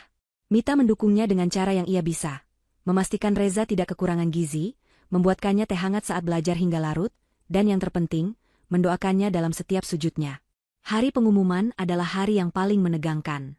Hasilnya akan diumumkan secara online tepat pukul 3 sore. Sejak siang, Mita sudah tidak tenang. Tangannya gemetar saat mengaduk masakannya. Jantungnya berdebar lebih kencang daripada saat ia menunggu hasil ujiannya sendiri dulu. Tepat pukul 3, Reza pulang dari sekolah. Wajahnya datar, sulit dibaca. Mita tidak berani bertanya, ia hanya menatap putranya dengan cemas. Reza meletakkan tasnya, lalu berjalan mendekati ibunya yang sedang berdiri terpaku di dapur. Ia tidak berkata apa-apa. Ia hanya mengeluarkan selembar kertas dari dalam sakunya dan memberikannya pada Mita. Itu adalah hasil cetak dari pengumuman di situs web. Mita membaca nama-nama pemenang. Matanya menyusuri daftar itu dari atas ke bawah, dan kemudian, ia menemukannya. Peringkat pertama, Reza Aditya. Asal sekolah, SMAN 17 Jakarta. Kaki Mita terasa lemas. Ia hampir terjatuh jika tidak berpegangan pada meja. Kertas di tangannya bergetar hebat. Ia menatap Reza, yang kini tersenyum tipis, senyum lega yang sangat jarang ia perlihatkan. "Bu," kata Reza pelan, suaranya mantap. "Reza dapat beasiswa penuh." Saat itulah bendungan air mata Mita jebol. Ia menangis sesenggukan, tapi kali ini bukan tangis kesedihan atau keputusasaan. Ini adalah tangis kebahagiaan, kelegaan, dan kebanggaan yang tak terhingga. Ia memeluk putranya dengan sangat erat. Semua kerja kerasnya selama 10 tahun, semua malam tanpa tidur, semua tangan yang kapalan dan punggung yang pegal, semuanya terasa lunas terbayar lunas dalam satu momen itu. Di dalam pelukan ibunya, Reza menepuk-nepuk punggung Mita dengan lembut. Bibit unggul yang dulu dicampakkan ke tanah yang tandus, kini telah berhasil menembus lapisan keras penderitaan. Ia siap tumbuh menjadi pohon yang kokoh, siap meraih langit, dan siap memberikan naungan bagi satu-satunya orang yang tidak pernah berhenti menyiraminya dengan cinta dan pengorbanan, ibunya. Memasuki gerbang universitas negeri paling bergengsi di negara itu, Reza tidak merasa terintimidasi oleh kemegahannya. Baginya, kampus yang luas dengan gedung-gedung menjulang ini bukanlah tempat untuk bersosialisasi atau mencari popularitas, melainkan sebuah gudang senjata raksasa yang penuh dengan amunisi pengetahuan, dan ia datang untuk memborong semuanya. Beasiswa penuh yang ia dapatkan memang membebaskan ibunya dari biaya kuliah, namun tidak membebaskannya dari biaya hidup. Karena itu, sejak hari pertama, ia langsung mencari cara untuk mandiri. Sementara mahasiswa baru lainnya sibuk dengan orientasi dan bergabung dengan klub-klub hura-hura, Reza menghabiskan waktunya di perpustakaan, bukan hanya untuk membaca, tapi untuk bekerja. Ia berhasil mendapatkan pekerjaan paruh waktu sebagai asisten perpustakaan, sebuah posisi yang memberinya dua keuntungan: upah bulanan untuk biaya makan dan kos, serta akses tak terbatas ke ribuan buku dan jurnal ilmiah hingga larut malam. Ia menjadi hantu di antara rak-rak buku, sosok yang selalu pulang paling akhir, matanya menyala dengan rasa lapar akan ilmu pengetahuan. Mita di rumah merasa sedikit sedih karena putranya semakin sibuk, namun rasa bangga mengalahkan segalanya. Setiap transferan uang, sekecil apapun, yang dikirim Reza dengan catatan, "buat jajan ibu," selalu membuat mata Mita berkaca-kaca. Di tengah kesibukannya antara kuliah dan bekerja, pikiran Reza yang tajam dan observatif tidak pernah berhenti bekerja. Ia melihat sebuah celah, sebuah masalah nyata yang ada di sekelilingnya, yang berakar dari pengalamannya sendiri. Ia melihat ibunya, Mita, yang memiliki usaha catering dengan masakan lezat yang tak ada duanya, namun pelanggannya hanya sebatas tetangga dan kenalan dari mulut ke mulut. Ia melihat para pengrajin tangan, penjual kue rumahan, dan pemilik warung kecil lainnya, para pelaku usaha mikro, kecil, dan menengah, UMKM, yang memiliki produk berkualitas namun tergilas oleh zaman digital. Mereka tidak punya kemampuan, waktu, atau biaya untuk bersaing di dunia online. Mereka tidak bisa membayar agensi digital marketing yang tarifnya selangit. Mereka terjebak dalam metode pemasaran konvensional, sementara dunia terus berlari kencang di jalur internet. Disitulah ide besarnya lahir. Sebuah ide yang tidak datang dari ruang kuliah yang dingin, melainkan dari dapur ibunya yang hangat dan penuh asap. Ia tidak ingin membuat sekadar aplikasi atau situs web biasa. Ia membayangkan sebuah platform terintegrasi yang super mudah digunakan, dirancang khusus untuk orang-orang seperti ibunya. Sebuah sistem di mana seorang penjual kue bisa dengan mudah mengunggah foto produknya dari ponsel, mengatur stok, menerima pembayaran online, bahkan menjadwalkan promosi di media sosial secara otomatis, hanya dengan beberapa kali klik. Semuanya dalam satu dashboard, dengan biaya langganan bulanan yang lebih murah dari sebungkus rokok. Malam-malamnya di kamar kos sempit kini diisi dengan suara ketikan keyboard yang tak kenal lelah. Ditemani kopi instan murah dan tekad yang membara, ia mulai membangun prototipe dari idenya tersebut. Ia menggunakan semua ilmu yang ia pelajari di bangku kuliah dan di perpustakaan untuk merancang arsitektur sistem yang efisien dan kuat. Reza sadar ia tidak bisa membangun sebuah kerajaan sendirian. Ia butuh tim. Ia mendekati dua orang teman seangkatannya yang memiliki visi dan kondisi yang sama-sama brilian dan sama-sama bukan berasal dari keluarga kaya. Ada Adi, seorang jenius coding yang pendiam, yang bisa mengubah logika paling rumit menjadi barisan kode yang elegan. Dan ada Sari, seorang mahasiswi desain komunikasi visual yang punya mata elang untuk estetika dan pengalaman pengguna, UI UX. Markas mereka adalah kamar kos Adi yang sedikit lebih luas. Di sanalah, di antara tumpukan buku, bungkus mie instan, dan kabel yang berseliweran, fondasi dari mimpi besar mereka mulai dibangun. Klien pertama dan satu-satunya yang mereka miliki saat itu adalah Mita Catering. Reza merombak total cara ibunya berbisnis. Ia membuatkan sebuah situs web profesional lengkap dengan galeri foto yang menggugah selera, sistem pemesanan online, dan akun media sosial yang ia kelola. Hasilnya instan dan luar biasa. Pesanan mulai berdatangan dari kantor-kantor dan perumahan di luar lingkungan mereka. Omzet catering Mita naik 3 kali lipat dalam 2 bulan. Ini adalah bukti konsep yang mereka butuhkan. Platform mereka bukan hanya sekadar ide, tapi benar-benar berfungsi. Kesempatan untuk melompat lebih tinggi datang dalam bentuk sebuah kompetisi startup tingkat universitas yang menawarkan hadiah utama berupa dana hibah sebesar 100 juta rupiah. Bagi mereka, jumlah itu bukan sekadar besar, tapi bisa mengubah segalanya. Dengan semangat membara, mereka mendaftarkan diri. Hari-hari mereka diisi dengan menyempurnakan prototipe dan menyusun proposal bisnis. Hari presentasi final tiba. Reza, Adi, dan Sari, dengan kemeja mereka yang paling rapi, berdiri di hadapan dewan juri yang terdiri dari para investor kawakan dan praktisi bisnis. Mereka adalah tim yang paling tidak meyakinkan secara penampilan, bersaing dengan anak-anak orang kaya yang presentasinya licin dan idenya terdengar canggih. Namun, ketika giliran Reza berbicara, suasana ruangan berubah. Ia tidak menjual mimpi muluk tentang unicorn atau valuasi triliunan. Ia menceritakan sebuah kisah. Kisah tentang ibunya. Kisah tentang jutaan UMKM di luar sana yang berjuang untuk bertahan hidup. Ia memaparkan datanya dengan tajam, mendemonstrasikan prototipenya dengan lancar, dan menjawab setiap pertanyaan dengan keyakinan yang datang dari hati. Para juri melihat sesuatu yang berbeda pada diri Reza. Bukan sekadar ambisi untuk menjadi kaya, tapi gairah tulus untuk menciptakan dampak. Saat pengumuman pemenang, jantung mereka bertiga berdebar begitu kencang. Beberapa nama finalis disebutkan, hingga akhirnya MC mengumumkan juara pertama. Dan pemenang utama kompetisi startup tahun ini, dengan ide bisnis yang paling membumi dan berpotensi menciptakan dampak sosial yang luas, adalah Tim Maju Digital. Nama yang mereka ciptakan semalam sebelum pendaftaran itu menggema di seluruh aula. Reza, Adi, dan Sari saling pandang tak percaya. Sebelum akhirnya sorak-sorai dan tepuk tangan menyadarkan mereka. Mereka berhasil. Langkah pertama menuju puncak telah mereka pijak. Dari belakang panggung, dengan tangan masih sedikit gemetar karena adrenalin, Reza menelepon ibunya. "Bu," katanya, mencoba menahan suaranya agar tidak bergetar karena haru. "Kita berhasil. Kita menang." Di seberang telepon, Mita tidak bisa berkata-kata. Ia hanya menangis. Tangis bahagia yang sama seperti saat Reza mendapatkan beasiswa, namun kali ini terasa lebih besar, lebih nyata. Reza tahu, ini baru permulaan. 6 tahun setelah kemenangan di kompetisi universitas itu, terasa seperti perjalanan melewati terowongan panjang yang gelap dengan hanya sedikit cahaya di ujungnya. 100 juta rupiah yang mereka menangkan memang terasa besar bagi 3 mahasiswa miskin, namun ternyata sangat kecil untuk membangun sebuah perusahaan teknologi. Mereka tidak menggunakannya untuk foya-foya. Uang itu langsung habis untuk menyewa sebuah rumah toko, ruko, kecil berlantai 2, membeli beberapa komputer tambahan, dan membayar tagihan internet selama setahun. Lantai bawah menjadi kantor, sementara lantai atas menjadi tempat tinggal bersama mereka bertiga, dipenuhi kasur lantai dan tumpukan kardus mie instan. Tahun-tahun pertama adalah neraka. Mereka bekerja 18 jam sehari, 7 hari seminggu. Reza sebagai visioner dan CEO, Adi sebagai kepala teknologi, dan Sari sebagai direktur kreatif. Mereka adalah bos sekaligus karyawan, merangkap menjadi marketing, layanan pelanggan, hingga petugas kebersihan. Penolakan dari investor sudah menjadi makanan sehari-hari. Mereka dianggap terlalu kecil, terlalu idealis, dan model bisnis mereka yang pro UMKM dianggap kurang menguntungkan.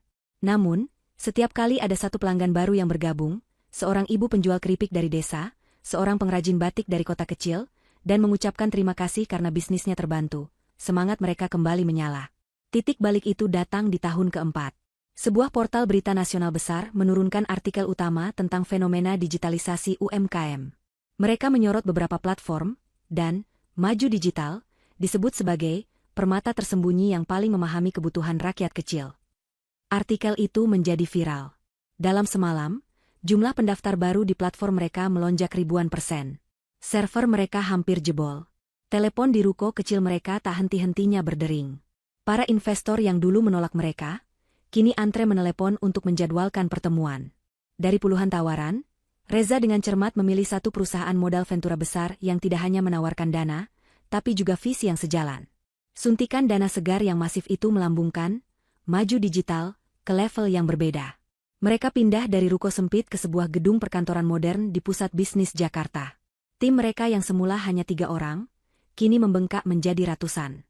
Reza Aditya, di usianya yang baru menginjak 26 tahun, kini adalah sosok yang sangat diperhitungkan di dunia teknologi. Ia bukan lagi mahasiswa kurus yang bekerja di perpustakaan. Ia adalah seorang CEO muda yang fotonya terpampang di sampul majalah bisnis. Seorang visioner yang diundang menjadi pembicara utama di berbagai konferensi internasional. Ia mengenakan setelan jas yang dijahit khusus. Jam tangan mahal melingkar di pergelangan tangannya. Namun sorot matanya masih sama, tajam, fokus, dan menyimpan kerendahan hati yang langka. Saat ia memimpin rapat dewan direksi yang diisi oleh orang-orang yang usianya 2 kali lipat darinya, ia berbicara dengan tenang namun penuh wibawa, setiap datanya akurat, setiap strateginya brilian. Ia telah menjelma menjadi seorang bos besar. Namun di tengah semua kesuksesan itu, ada satu janji yang belum sepenuhnya ia lunasi. Ibunya, Mita, meskipun sudah tidak perlu lagi menjalankan usaha cateringnya, masih bersikeras tinggal di rumah kontrakan petak yang sederhana. Ibu sudah nyaman di sini, Le. Tetangganya baik-baik. Begitu alasannya setiap kali Reza mengajaknya pindah. Hingga suatu minggu pagi, Reza pulang ke rumah kontrakan itu. Bu, ayo ikut Reza sebentar. Ada sesuatu yang mau Reza tunjukkan, katanya. Mita hanya menurut. Reza menyetir mobil mewahnya, meninggalkan lingkungan padat penduduk itu, menuju sebuah kawasan perumahan yang asri dan tenang di selatan Jakarta. Ia berhenti di depan sebuah rumah besar bergaya minimalis modern. Rumah itu indah, dengan halaman rumput hijau yang terawat rapi, garasi yang luas, dan sebuah taman kecil di sampingnya dengan beberapa pohon mangga. Rumah siapa ini, Le? Bagus sekali, kata Mita dengan tatapan takjub. Reza tidak menjawab. Ia mematikan mesin mobil, turun, lalu membukakan pintu untuk ibunya. Ia mengambil sebuah kotak bludru kecil dari sakunya, membukanya, dan menyerahkan sebuah kunci kepada Mita. Ini bukan rumah siapa-siapa, Bu. Ini rumah kita, kata Reza, suaranya sedikit bergetar. Ibu tidak perlu lagi tinggal di kontrakan. Ibu tidak perlu kerja lagi seumur hidup ibu. Sekarang, biarkan Reza yang merawat ibu. Mita menatap kunci di tangannya, lalu menatap wajah putranya. Ia tidak bisa berkata-kata. Air matanya mengalir deras tanpa bisa ia cegah. Ia memeluk Reza erat-erat. Di depan rumah impian itu, Mita menangis sejadi-jadinya, menumpahkan sisa-sisa kepedihan masa lalu dan meluapkan kebahagiaan yang membuncah. Reza membiarkan ibunya menangis di bahunya. Ia kemudian mengajak ibunya masuk.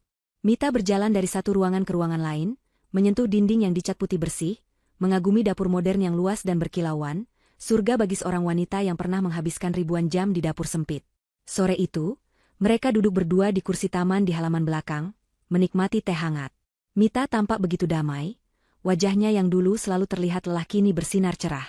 Ia tidak lagi Mita yang terbuang, ia adalah ratu di istana yang dibangunkan oleh putranya. Reza menatap wajah bahagia ibunya.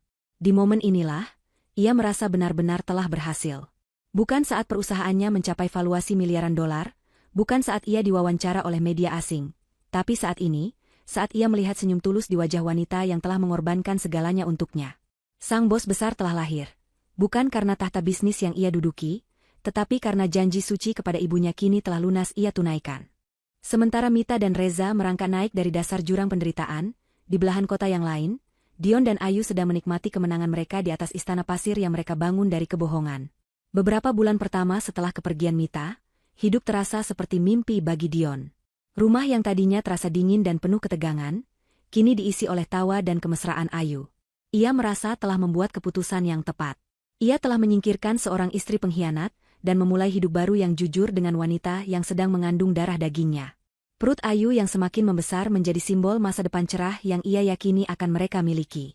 Untuk membuktikan pada dirinya sendiri dan pada dunia bahwa ia tidak salah pilih, Dion memanjakan Ayu habis-habisan. Semua yang Ayu inginkan, ia penuhi. Perabotan lama peninggalan Mita diganti dengan yang baru dan mewah. Lemari pakaian Ayu dipenuhi dengan tas dan sepatu bermerek yang dibeli dalam sesi belanja tanpa henti. Mereka sering makan malam di restoran mahal, memamerkan kemesraan mereka seolah-olah mereka adalah pasangan paling bahagia di dunia.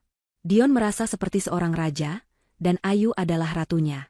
Ia tidak sadar, fondasi istananya dibangun di atas kebohongan, dan setiap butir pasirnya direkatkan oleh kerakusan. Waktu berjalan, dan retakan pertama pada istana pasir itu mulai terlihat. Putra mereka, Rian, lahir. Awalnya, kelahirannya membawa kebahagiaan. Namun, seiring berjalannya waktu, pengeluaran mereka membengkak. Tuntutan Ayu tidak pernah surut. Dari perlengkapan bayi yang paling mahal, hingga biaya perawatan kecantikannya yang selangit, semuanya harus dipenuhi. Dion, yang dulu keuangannya selalu stabil berkat manajemen Mita yang cermat dan hemat, kini mulai kelimpungan. Mita adalah tipe istri yang akan menambal kemeja robek, sementara Ayu adalah tipe istri yang akan membuang kemeja itu dan menuntut dibelikan 10 kemeja baru yang lebih mahal. Bisnis Dion yang bergerak di bidang suplai barang-barang konstruksi mulai goyah. Ia tidak lagi bisa fokus, karena pikirannya terus-menerus terganggu oleh permintaan uang dari Ayu. Arus kas perusahaannya menjadi berantakan. Pertengkaran-pertengkaran kecil mulai terjadi. "Mas, uang belanja bulan ini kok cuma segini? Mana cukup buat beli susurian sama biaya arisan?" keluh Ayu suatu hari. "Pengeluaranmu boros sekali, Yu. Bulan lalu aku baru belikan kamu tas baru. Kan? Bisnis lagi seret. Coba mengerti sedikit," balas Dion, suaranya lelah. "Loh, kok jadi nyalahin aku? Dulu waktu ngejar-ngejar aku bilangnya sanggup menuhin semua kebutuhanku. Masak sekarang jadi pelit begini? Aku ini istrimu, wajar dong kalau minta," sergah Ayu. Pertengkaran semacam itu menjadi menu harian mereka.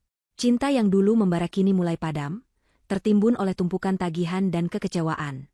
Untuk menutupi kesulitannya dan memenuhi gaya hidup Ayu, Dion mulai mengambil keputusan-keputusan bisnis yang gegabah.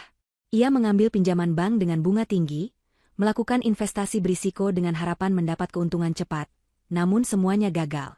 Lubang di keuangannya semakin besar, menggerogoti fondasi bisnisnya hingga keropos. Tahun-tahun berikutnya adalah potret sebuah kejatuhan yang lambat dan menyakitkan. Tepat saat Reza sedang merintis, maju digital, dari kamar kosnya, bisnis Dion akhirnya benar-benar bangkrut. Ia terlilit utang di mana-mana. Pukulan terberat datang saat ia terpaksa menjual rumahnya, rumah yang sama tempat ia mengusir Mita dan Reza belasan tahun lalu.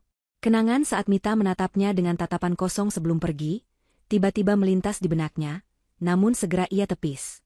Hasil penjualan rumah ludes dalam sekejap untuk membayar sebagian utang dan memenuhi sisa-sisa gaya hidup mewah Ayu. Mereka terpaksa pindah ke sebuah rumah sewa yang jauh lebih kecil. Dion, sang mantan bos, kini harus menelan harga dirinya dan bekerja sebagai manajer penjualan di perusahaan orang lain dengan gaji pas-pasan. Kejatuhan finansial itu berdampak buruk pada segalanya, terutama pada putra mereka, Rian. Tumbuh dengan melihat ibunya yang materialistis dan ayahnya yang semakin tak berdaya, Rian menjelma menjadi remaja yang manja, malas, dan tidak punya rasa hormat. Ia terbiasa mendapatkan apa yang ia mau, dan ketika orang tuanya tidak lagi bisa memenuhinya, ia akan mengamuk. Ia tidak seperti Reza yang menjadikan kesulitan sebagai bahan bakar. Bagi Rian, kemiskinan adalah aib dan kesalahan orang tuanya. "Yah, minta uang dong. Mau beli sepatu baru, malu sama teman-teman sepatuku udah jelek," pinta Rian suatu sore. "Bulan ini uang ayah sudah habis, Yan. Sepatumu kan masih bagus," jawab Dion lemah. "Halah, alasan aja. Ini semua salah ayah. Kenapa sih kita harus miskin? Dulu katanya ayah bos, sekarang kok jadi kacung orang?" bentak Rian sebelum membanting pintu kamarnya. Hati Dion terasa perih. Ia gagal sebagai pebisnis, gagal sebagai suami, dan kini ia gagal sebagai seorang ayah. Pria yang dulu gagah dan penuh percaya diri itu, kini tampak jauh lebih tua dari usianya. Wajahnya kusam, bahunya merosot, dan matanya kosong, menyimpan kekalahan yang mendalam. Ayu pun tak lebih baik. Tanpa uang untuk perawatan mahal, kecantikannya yang dulu mempesona kini luntur. Wajahnya sering cemberut, dan mulutnya tak pernah berhenti mengeluh dan menyalahkan Dion atas nasib buruk mereka. Puncak dari kehancuran istana pasir mereka terjadi di sebuah malam yang panas di rumah kontrakan mereka yang pengap. Cicak berdecak di dinding yang catnya mengelupas. Mereka kembali bertengkar hebat karena masalah uang. "Aku sudah tidak tahan hidup seperti ini terus, Mas. Setiap hari makan seadanya. Mau beli bedak saja susah," jerit Ayu, suaranya melengking. "Lalu aku harus bagaimana lagi? Aku sudah kerja banting tulang. Harusnya dulu kau tidak memaksaku untuk hidup mewah," balas Dion, emosinya memuncak. Ayu tertawa sinis, tawa yang penuh dengan kepahitan. "Oh, jadi sekarang aku yang salah? Coba kamu ngaca. Kamu itu memang tidak becus. Dulu saja kamu bisa kaya karena ada Mita yang pintar atur uang. Setelah sama aku, kamu baru kelihatan aslinya kalau kamu itu pecundang." Lalu, Ayu mengucapkan kalimat yang paling menyakitkan. "Coba dulu aku tidak menikah denganmu. Coba dulu aku cari laki-laki lain yang lebih kaya. Hidupku pasti jauh lebih enak sekarang. Menikah denganmu adalah kesalahan terbesarku." Dion terdiam. Kata-kata Ayu menusuknya tepat di jantung. Ia menatap wanita di hadapannya. Wanita yang karenanya ia membuang keluarga dan harga dirinya. Wajah cantik itu kini tampak seperti topeng iblis yang mengerikan. Ia menatap sekeliling rumah kontrakannya yang sempit dan suram. Ia sadar sepenuhnya. Istananya telah runtuh. Tidak ada lagi kemewahan, tidak ada lagi cinta, tidak ada lagi kebanggaan. Yang tersisa hanyalah puing-puing penyesalan dan kebencian. Kehidupan di rumah kontrakan yang sempit itu semakin hari semakin terasa seperti neraka. Pemicu ledakan terakhir datang dari sekolah Rian. Pihak sekolah menelepon, memberitahukan bahwa Rian sudah hampir sebulan tidak masuk sekolah dan diduga terlibat dalam pergaulan yang tidak baik. Puncaknya, ia berkelahi dan merusak fasilitas sekolah. Pihak sekolah menuntut ganti rugi sejumlah uang yang bagi Dion, saat ini terasa seperti nominal yang mustahil ia dapatkan. Malam itu, setelah Dion pulang kerja dengan wajah lelah dan pikiran kalut, pertengkaran paling hebat dalam sejarah pernikahan mereka pun meletus. Ini semua karena didikanmu. Kau terlalu memanjakannya. Teriak Dion, menumpahkan semua frustrasinya. Didikanku? Enak saja kau bicara. Kau itu ayah macam apa? Sibuk meratapi nasibmu sendiri sampai tidak pernah peduli pada anakmu. Kau yang tidak pernah bisa menjadi contoh yang baik untuknya. Balas Ayu tak kalah sengit. Emosi Dion sudah diubun-ubun. Aku jadi begini karena siapa? Karena kamu. Karena kerakusanmu. Sejak aku hidup denganmu, semuanya hancur. Ayu tertawa mengejek. Suaranya terdengar parau. Oh, hebat sekali. Sekarang kau menyalahkanku sepenuhnya? Harusnya kau sadar diri dari dulu, Dion. Kamu itu tidak ada apa-apanya. Jangankan dibanding pengusaha sukses di luar sana, dibanding Mita, istrimu yang kau bilang kampungan itu saja, kau kalah telak. Lihat dia sekarang. Anaknya, si Reza itu, kudengar sudah jadi bos besar, punya perusahaan sendiri. Sementara anakmu, anak yang kau bangga-banggakan ini, jadi berandalan tidak berguna. Nama Mita dan Reza yang disebut dengan nada membandingkan itu menyengat Dion seperti ribuan lebah. Harga dirinya sebagai laki-laki tercabik-cabik. Jaga mulutmu. Jangan bandingkan Rian dengan anak haram itu. Desis Dion, amarah membuatnya lupa diri. Mendengar kata, anak haram, emosi Ayu yang sudah meluap-luap akhirnya meledak tanpa kendali. Ia sudah muak dengan semuanya. Muak dengan kemiskinan, muak dengan Dion yang tak berdaya, muak dengan hidupnya yang gagal. Dalam puncak kemarahannya, ia membocorkan rahasia paling kelam yang ia simpan selama belasan tahun. Anak haram katamu? Jerit Ayu, matanya melotot dan napasnya memburu. Buka matamu, Dion. Pria bodoh. Pria tolol. Reza itu bukan anak haram. Dia itu anakmu. Darah dagingmu sendiri. Dion terpaku. Apa katamu? Kau tuli? Reza itu anak kandungmu. Pekik Ayu lagi, seolah ingin kata-katanya menembus tengkorak tebal Dion. Aku yang membayar orang laboratorium untuk memalsukan hasil tes DNA itu. Aku melakukannya supaya kau percaya padaku. Supaya kau meninggalkan Mita dan memilihku. Supaya aku bisa hidup enak. Tapi ternyata aku salah. Aku salah memilih pria pecundang sepertimu. Pengakuan itu jatuh seperti bom atom di tengah ruangan sempit itu. Seketika, semua suara lenyap. Yang terdengar hanyalah deru napas Ayu yang tersengal-sengal dan detak jantung Dion yang terasa berhenti. Wajah Dion pucat pasi. Ia mundur selangkah, lalu 2 langkah, hingga punggungnya menabrak dinding yang lembab. Pandangannya kosong. Tidak, kau bohong. Bisiknya lirih, lebih pada dirinya sendiri. Aku tidak bohong, sahut Ayu, kini dengan tangis frustrasi. Untuk apa aku bohong sekarang? Semuanya sudah hancur. Aku hanya ingin kau tahu, betapa bodohnya dirimu. Kau membuang anak kandungmu sendiri yang ternyata bibit unggul, demi aku dan anak ini, yang ternyata hanya membawa sial. Dunia Dion runtuh. Kepingan-kepingan memori yang coba ia kubur dalam-dalam kini menyeruak ke permukaan dengan brutal. Wajah Mita yang memohon dengan air mata bercucuran. Tatapan terluka Mita saat ia menuduhnya berzina. Genggaman tangan Reza yang ketakutan saat ia menyeretnya keluar rumah. Teriakan kejamnya sendiri yang menyebut Reza, anak haram. Semua itu berputar di kepalanya seperti film horor. Ia sadar, ia tidak hanya membuat kesalahan. Ia telah melakukan dosa yang tak terampuni. Ia telah menukar berlian paling murni dengan pecahan kaca yang kini telah melukai seluruh hidupnya. Setelah pertengkaran itu, Dion berjalan keluar rumah seperti zombie. Ia tidak tahu harus kemana. Ia berakhir di sebuah warung internet kecil yang pengap di sudut jalan. Dengan tangan gemetar, ia mengetikkan nama, Reza Aditya, dan nama perusahaan yang tadi samar-samar disebut Ayu, Maju Digital, di mesin pencari Google. Hasilnya muncul dalam sepersekian detik dan menghantamnya seperti sebuah bogem mentah. Puluhan artikel dari media bisnis terkemuka. Foto-foto Reza yang kini telah menjadi pemuda yang gagah, tampan, dan penuh percaya diri, berdiri di atas panggung memberikan pidato. Foto Reza bersalaman dengan menteri. Foto Reza diwawancarai di televisi. Dan yang paling menyakitkan, sebuah artikel tentang profil Maju Digital yang menampilkan foto Reza bersama ibunya. Di sana, Mita berdiri di samping putranya, tampak begitu anggun, tenang, dan bahagia. Jauh berbeda dengan wanita lelah yang dulu ia usir. Jauh berbeda dengan Ayu yang kini wajahnya selalu masam dan penuh kebencian. Kontras antara kehidupan mereka dan kehidupannya sendiri begitu telak, begitu menyakitkan. Di sini ia, di dalam bilik warnet yang bau rokok, dengan kantong kosong dan hati yang hancur. Sementara di luar sana, anak kandung yang ia buang, kini terbang tinggi di angkasa, membangun istana di atas awan. Dion menatap layar komputer itu, air matanya mulai mengalir tanpa bisa ia bendung. Ia tidak terisak.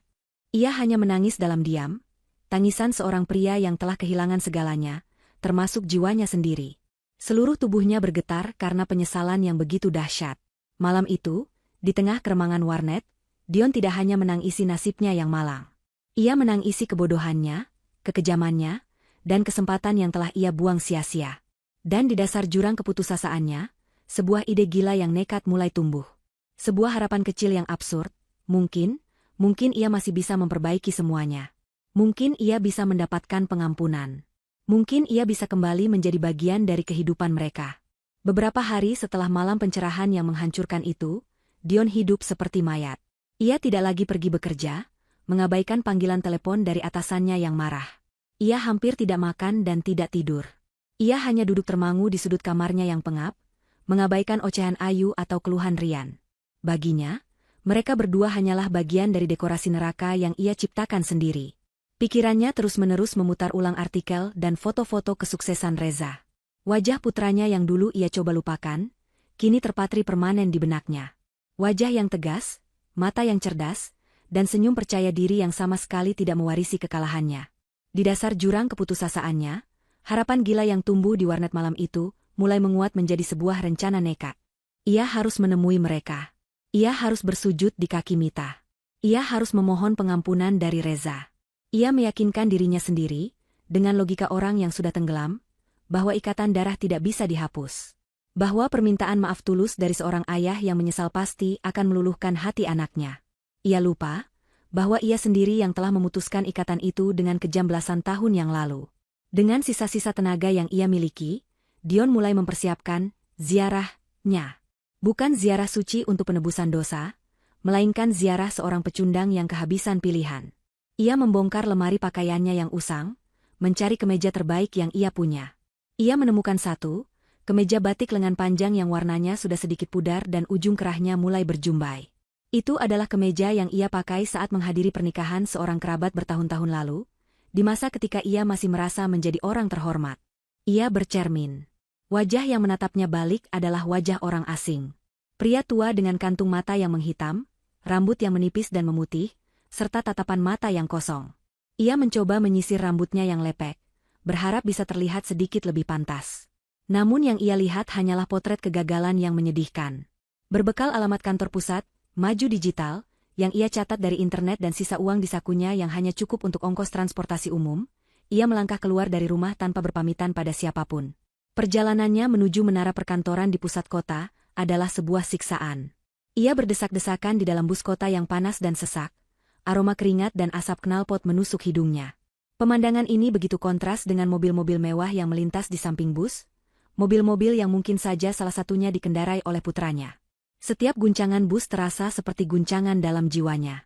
Pikirannya melayang-layang, antara kilas balik kekejamannya di masa lalu dan hayalan tentang reuni penuh air mata di masa depan.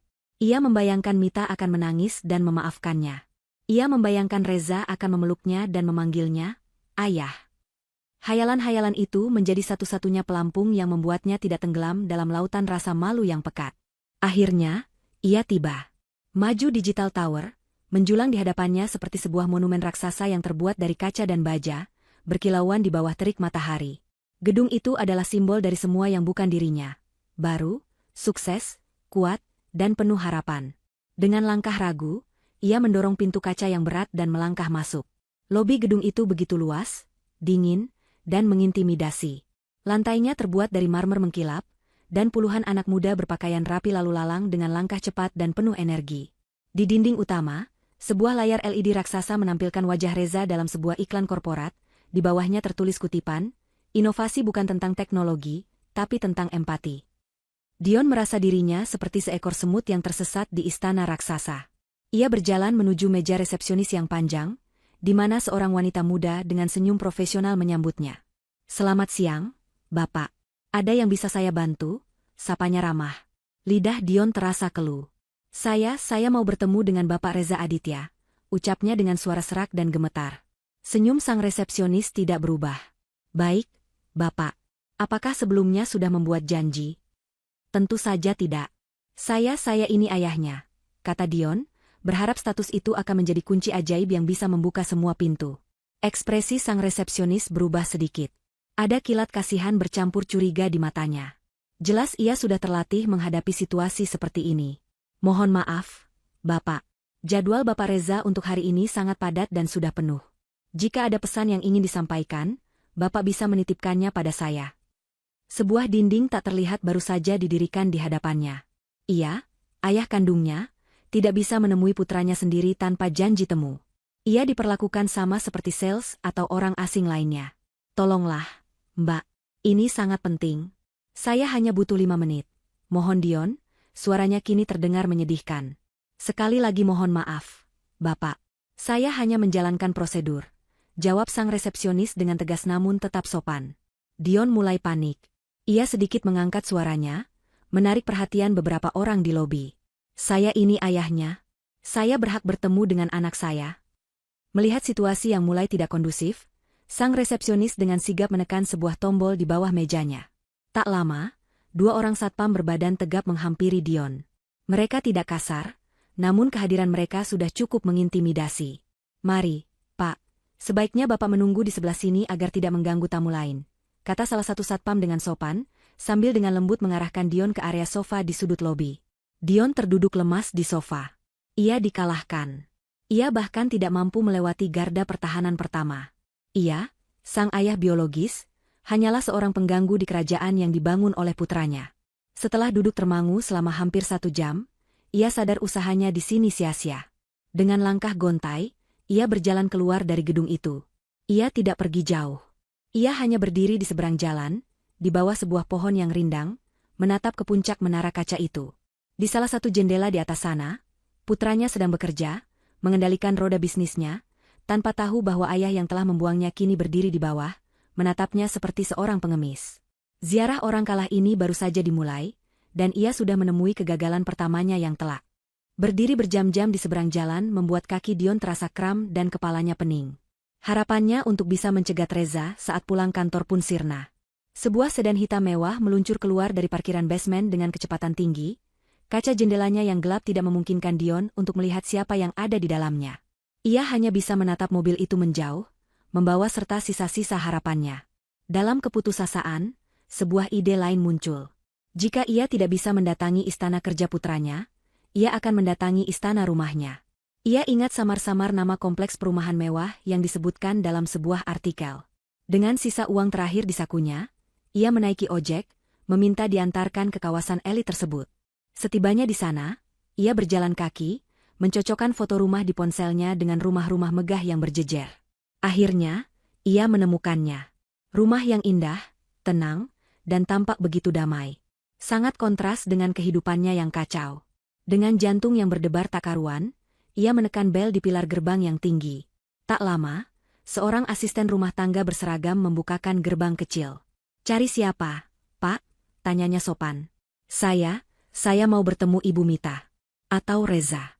"Bilang saja, Dion, ayahnya Reza, mau bertemu," kata Dion dengan susah payah. Sang asisten menatapnya dengan aneh, lalu mengangguk dan masuk kembali ke dalam. Beberapa saat kemudian, suara Mita terdengar dari interkom di samping gerbang. Suara yang sudah belasan tahun tidak ia dengar secara langsung. Suara itu tidak lagi terdengar lemah atau memohon, melainkan tenang dan berwibawa. Dion? Jantung Dion serasa berhenti berdetak. Iya, Emite. Ini aku, Dion. Aku mohon, beri aku kesempatan bicara sebentar saja. Hening sejenak. Dion menahan napas. Ia sudah siap jika Mita akan memakinya atau langsung menutup interkom. Namun, jawaban yang datang sungguh di luar dugaan. Baik. Suruh dia masuk, kata Mita pada asistennya.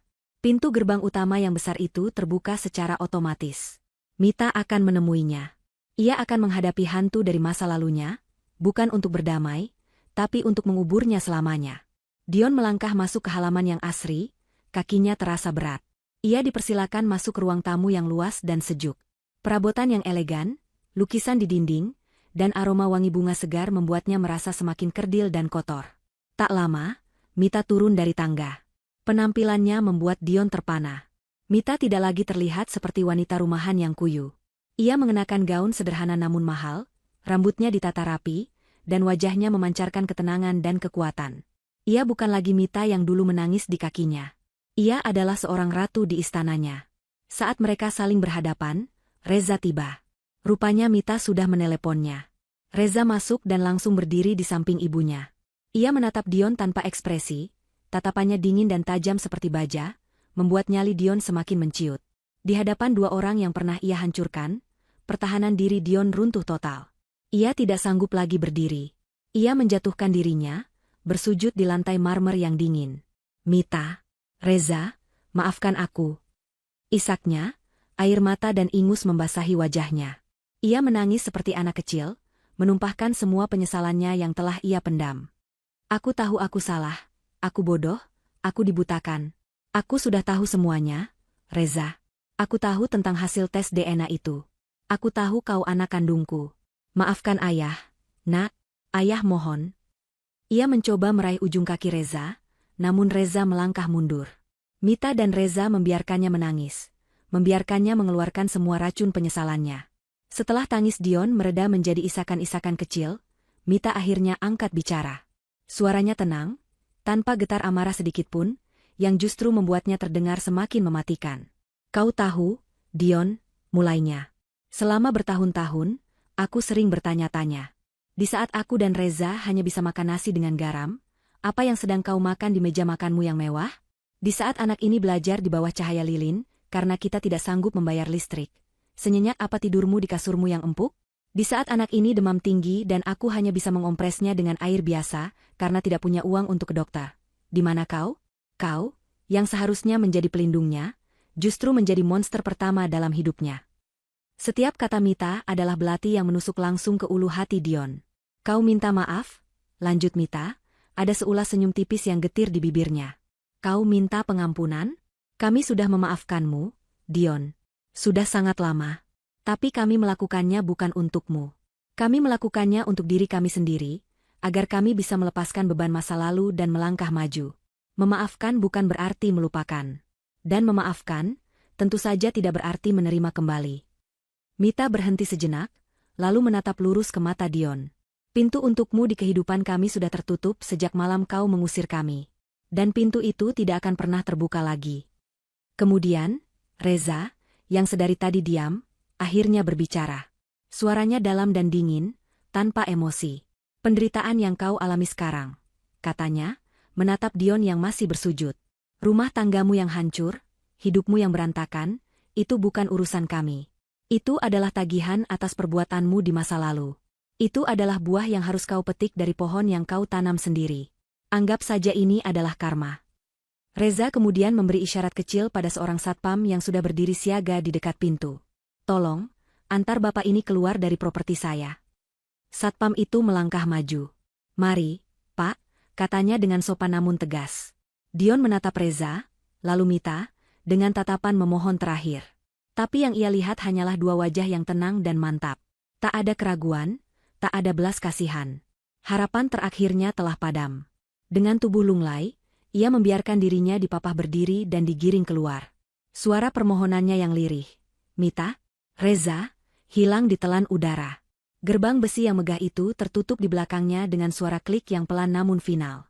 Dion berdiri sendirian di luar, di jalanan yang sepi. Ia telah diusir untuk kedua kalinya. Dulu ia yang mengusir, kini ia yang diusir. Di dalam rumah, Mita dan Reza berdiri berdampingan, menatap ke arah gerbang yang sudah tertutup. Beban terakhir yang selama ini mengganjal di hati mereka akhirnya terangkat. Hantu masa lalu telah benar-benar lenyap. Mita meraih tangan putranya, menggenggamnya erat. Mereka saling pandang dan tersenyum, sebuah senyum kelegaan yang tulus. Tanpa berkata apa-apa lagi, mereka berbalik badan, melangkah bersama semakin dalam ke rumah mereka yang penuh cahaya, menuju masa depan mereka yang cerah, akhirnya benar-benar bebas dan damai.